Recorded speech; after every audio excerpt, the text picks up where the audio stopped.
සුබ දවසක් මගේ යාළුවන්ට.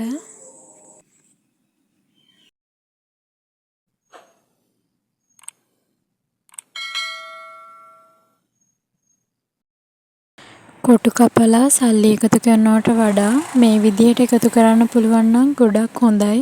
ඒ කියන්නේ සමහරක් වෙලාවට අපිට ඒ කොටුවට වමනා කරන සල්ලි ප්‍රමාණය නැති වෙන්නත් පුළුවන්. මේ වගේ කොටු කපලා මාත් සල්ලි එකතු කරන්න පටන් ගත්තා. ඇත්තට මේක බොරු වැඩක්. මොකද ඒක කීයටවත් වෙන දෙයක් නෙමෙයි. අර නිතරම මුදල් අතේ ගැවසෙන කෙනෙක්ගේ වුණොත් නම් අවුලක් නෑ.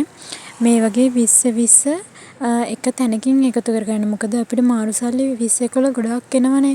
දවසකට සාමාන්‍ය 40ක් හරි එනවනේ.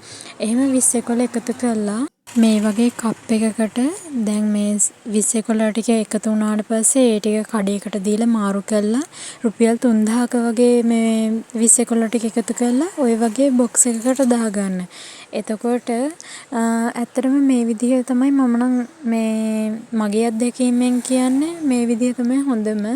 මොකද 1500 එහෙම අපිට දවසකට දාන්න බෑ. මොකද අපිට එහෙම ආදායමක් නැහැනේ. තමන්ගෙම කියලා ආදායමක් තියෙනවා නම් එහෙම දාගන්න පුළුවන්.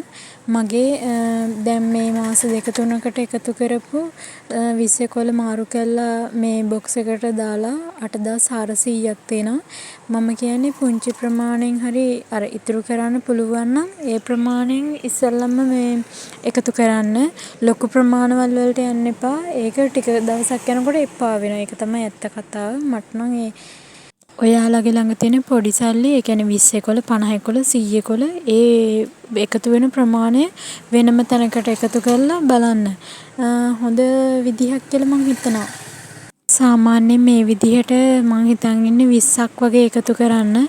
අපි බලමු ඊළඟ vlog එකෙන්. ඒ කියන්නේ තව මාස 4-5කින් 20ක් වගේ එකතු වුණොත් එහෙම ඒකත් මම ඔයාලත් එක්ක බෙදා ගන්නවා. අදට එහෙනම් මම මෙතනින් නතර වෙනවා. ඔයාලට සුබ දවසක්. අඩුපාඩු තියෙනවා නම් කමෙන්ට් එකක් දාන්න.